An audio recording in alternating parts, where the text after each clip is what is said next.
em mais um dia abençoado. Eu sou Linderson Moura e quero deixar uma palavra ao coração dos jovens nesta tarde.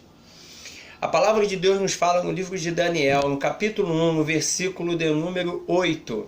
Resolveu Daniel firmemente não se contaminar com o manjar do rei e nem com o vinho que ele bebia.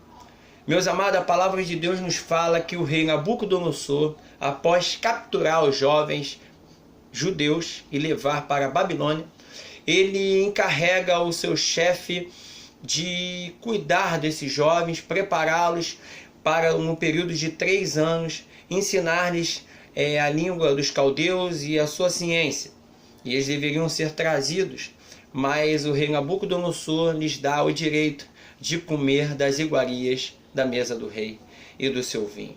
A Bíblia nos fala que Daniel e seus amigos Sadraque, Mesaque e Abidnego, eles abrem mão desse privilégio na época para não se contaminarem e se dedicarem àquilo que tinham no coração, que era agradar o Senhor, seu Deus. Eles passam por um processo seletivo, eles aprendem a cultura e a língua dos caldeus, eles recebem uma ração diária, mas nós vemos aí já uma atitude no coração desses jovens que vai fazer com que eles lá na frente venham a colher coisas maravilhosas.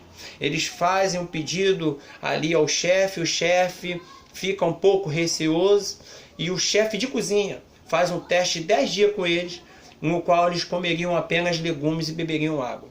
E ao verificar, após 10 dias, os jovens estavam muito mais belos e esbeltos do que os outros que comiam o manjar do rei. E a Bíblia vai nos dizer, nos versículos 17 ao 20, que eles se destacaram desses jovens. Isso. E no versículo 17 diz que Deus deu inteligência de todas as visões e sonhos a Daniel. E o interessante naquela época, essa inteligência sobre sonhos e visões era algo muito importante para o povo da época, porque eles liam e entendiam o mundo através de sonhos e visões. Tanto é que Deus agora dá a Daniel este dom, este talento. E nos dias de hoje, o que nós precisamos aprender? Qual a maneira de fazer a leitura do nosso tempo? Nós podemos muito bem, no dia de hoje, as pessoas estão perguntando, qual é a resposta de Deus para o problema moral da sociedade, a ideologia de gênero, da corrupção, da violência, do problema social, da desigualdade, do problema ambiental, que eu acredito que o consumismo é um grande causador do problema ambiental, porque o homem perdeu uma parte do seu cérebro, que era a consciência naturalista. O homem no passado tinha que caçar, tinha que plantar, se preocupava com a natureza, e hoje, como ele recebe tudo pronto, essa parte da sua mente ficou vaga e é ocupada pelo consumismo, a ponto do homem pensar qual carro que eu vou comprar, qual roupa que eu vou comprar, o que eu vou consumir. Pois bem, essa visão consumista também fez com que a poluição destruísse a ganância humana, as florestas, as matas, o habitat dos nossos animais. Uma outra resposta de Deus também para o problema espiritual, religioso, das religiões e até das igrejas que não vivem aquilo que era para viver debaixo da palavra de Deus. Nós vamos ver que a profecia de Daniel ela tem o propósito tríplice, que a Bíblia já diz, que ela edifica, consola e exorta, ou seja, anima, chama o povo a uma atitude diferente. E Daniel fez isso. Na época, Daniel, primeiro, ele age com a santidade. Ele se separa da vida cotidiana, pecaminosa, se separa, Deus lhe coloca talentos, ele é um instrumento de Deus, e nas suas profecias, ele anima o povo judeu, dizendo que o reino de Deus é eterno, que o reino de Deus ele vai vencer sobre os outros, e nós somos o agente desse reino, somos o instrumento de Deus nessa terra.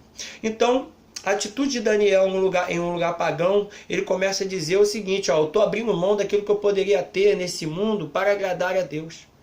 E a primeira mensagem é essa, o que você está disposto a abrir mão para agradar a Deus? Porque tudo na vida de Daniel começa nos hábitos alimentares, as mudanças começam aí. Por quê? Porque é um reflexo justamente do consumismo. Porque é o consumismo que vai trazer para nós esse desequilíbrio total ambiental e de todo o contexto social no qual as pessoas são tidas como consumidores daquilo que eles escolhem para nós. Então o Daniel ele tinha uma visão crítica. Tá? Para falar de consumismo, eu não estou aqui para dizer que a gente não tem que consumir nada, que a gente tem que deixar de ver televisão, não é nada disso, até porque vivemos num mundo globalizado, onde talvez até você que está vendo aí trabalhe numa empresa de marketing ou coisa dessa forma, não é nada disso. Estamos falando que mesmo no mundo globalizado, nós temos que ter uma consciência crítica, sim, uma consciência crítica onde as coisas boas e ruins estão o tempo todo flutuando ao nosso redor e nós temos que ter a capacidade de escolher as coisas boas. Foi isso que Daniel fez. Num mundo corrompido, num mundo totalmente tomado por coisas negativas, ele faz as escolhas certas. Nós vemos que os jovens dos dias de hoje, eles estão vivendo num sistema que os adultos criaram para eles. Isso. E eles agora amam esse sistema, porque antes os jovens lutavam com as suas ideias contra as ideias dos adultos. Por quê? Porque eles viviam no passado como se fosse numa caixa, né? Viviam num mundo quadrado, onde os pais definiam o que eles iam comer, o que eles iam fazer, a profissão que eles teriam, aonde eles iam. E com isso, eles não tinham muitas escolhas.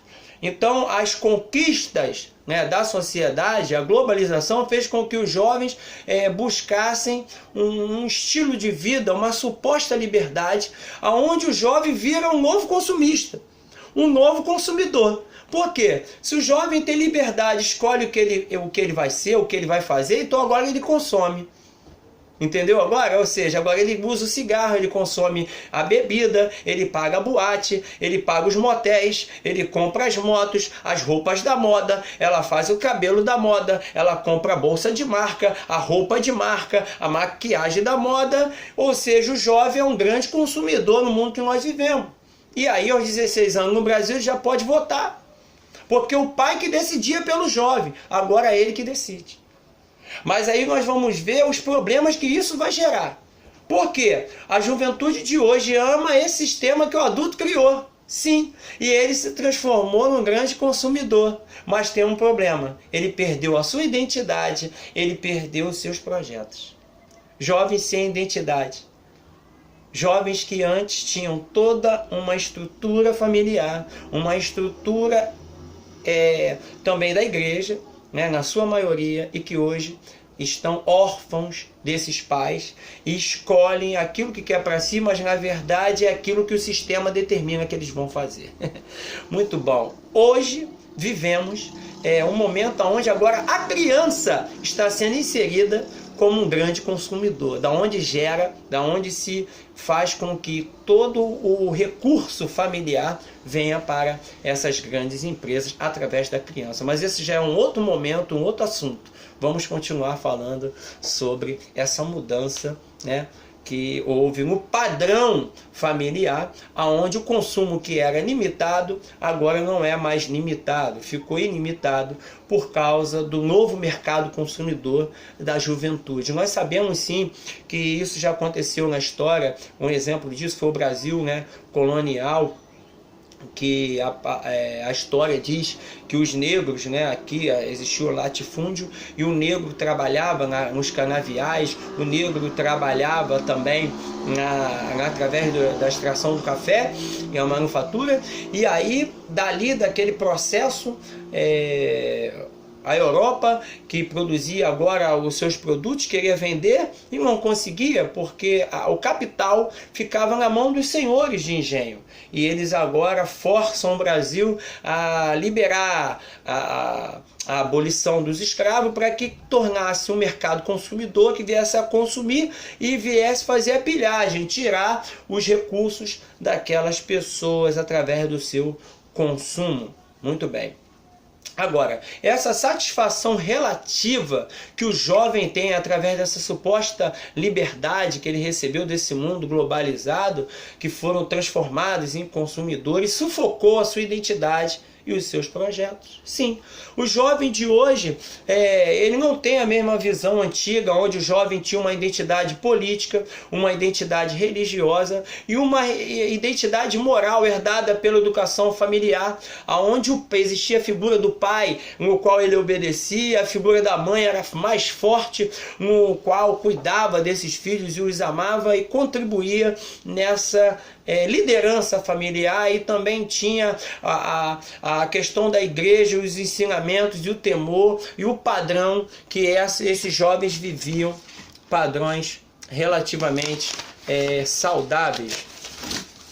Então, meus amigos, esses jovens sem identidade se transformaram numa geração acostumada em receber tudo rápido, tudo pronto, aonde eles têm dificuldades para elaborar, não sabe o que é batalhar para conquistar, né? E quem não batalha para conquistar também não valoriza. Uma geração que não sabe o que é disciplina para alcançar seus sonhos, que acredita em processos mágicos, que as coisas vão cair do céu. Sim, e quando chega em contato com a realidade, vem a frustração. E a grande frustração é que ela acreditou no que o mundo disse que ela era.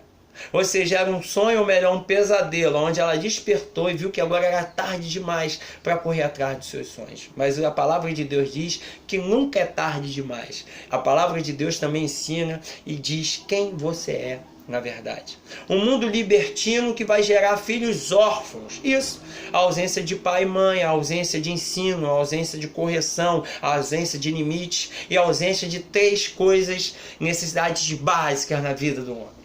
Aonde as pessoas, sem compreender isso, vivem perdidas. Primeiro, a necessidade de ser amado. Todo ser humano tem a necessidade de ser amado, sentir querido. A necessidade de proteção, de segurança. E terceiro, a necessidade de significado. Quem eu sou? Para que eu estou aqui? Quando a pessoa perde essa noção, ela cria um vácuo, onde cria pessoas doentes. Sim, pessoas doentes. E é sobre isso que eu quero falar hoje. Porque a palavra de Deus nos fala que Deus nos amou, que é a primeira grande necessidade do homem. Nos amou quando criou um propósito, um caminho de salvação para cada homem que estava distante de Deus desde a fundação do mundo. Sim, desde lá do Éden, Deus desde a fundação do mundo cria esse plano. Um plano de salvação. Ele nos amou. Aí Jesus Cristo também nos amou, dando a vida na cruz para nos dar o acesso ao Pai.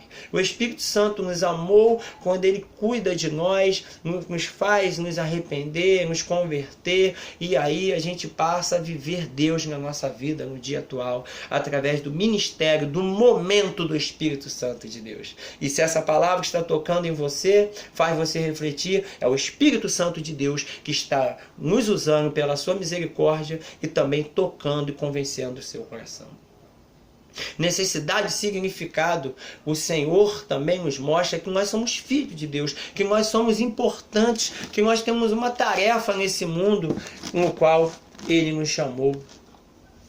Nós vemos jovens sem estrutura emocional nenhuma, jovens que são derrotados apenas por uma parte do corpo que o desagrada, jovens que são derrotados por uma roupa que não caiu bem, porque o padrão que ele tinha, que o mundo falou, é errado, né? Jovem que não sabe lidar com a rejeição e aí acabam até retirando a sua própria vida, se dando aos vícios, jovens que vivem uma vida de ciúme porque tem medo da perda, não sabe como consegue reconquistar, como vai recomeçar, jovens tímidos que sempre viveram na sombra de alguém, não aprendeu a voar sozinho com as próprias asas, jovens que vivem uma vida de inveja, por quê? Porque querem ser o que os outros são e nunca se conforma com o que ele é mesmo, com o que essa pessoa é mesmo, não sabe lidar com as decepções. Meus amigos, o que eu vim falar não é utopia não, o que eu vim falar é que abençoado é aquele que sempre, né, não é aquele que sempre foi comportado, nem aquele que nunca vai falhar, nem nunca vai tropeçar, nem nunca vai chorar, não.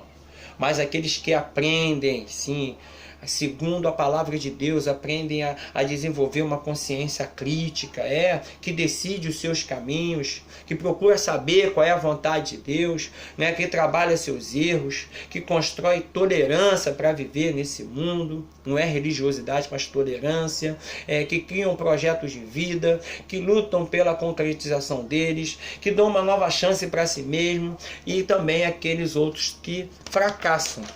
Essa pessoa que tem esse coração aberto. E principalmente aquela pessoa que tem uma comunhão com Deus. Daniel, ele colocou no seu coração não se contaminar. Ele abriu mão desse mundo. Abriu mão de todo o sistema no qual ele estava vivendo na época. Deus quer fazer isso com você. Assim como Daniel foi um instrumento naquela geração, Deus quer fazer de você um instrumento através das suas atitudes. Deus quer te dar dons, talentos. Deus quer trabalhar através da tua vida. Deus quer mostrar através da tua vida que o seu reino é maior do que qualquer coisa. E mais um dia abençoado. Que o Senhor Jesus continue a nos tomar pelas suas mãos e nos conduzir por onde quer que Ele nos conduza. Que a vontade de Deus, que é acima de tudo, que todos sejam salvos, seja concluída. E que também que todos os salvos sejam santificados, venha acontecer na minha e na sua vida. E que a vontade de Deus, que todos os salvos e santificados sejam preparados para a pregação do Evangelho, também venha acontecer na nossa vida. Você que venha ser um grande instrumento nas mãos de Deus, na obra de Deus, na igreja do Senhor Jesus. E que por fim, que a sua vontade, que todos os salvos, santificados e preparados façam discípulos. Que a gente possa alcançar a nossa família, que a gente possa alcançar essa geração. Vai um abraço para você, meu jovem. Nunca é tarde para recomeçar. E é através de você que o nome do Senhor vai ser glorificado. E mais um dia abençoado, que Deus te abençoe. Com Ele seja a tua boa mão. Que Deus te livre de todo mal. Te abençoe. Que contigo seja a mão de Deus e que Ele lhe alargue as fronteiras. Sim, que o Senhor te encubra com o seu sangue, acampe os seus anjos ao seu redor, te revista da sua armadura e te encha do seu Espírito Santo. E que em nome do Senhor Jesus, a vontade do Senhor aconteça na tua vida e que você tenha a verdadeira liberdade a cada dia, em nome de Jesus. Amém.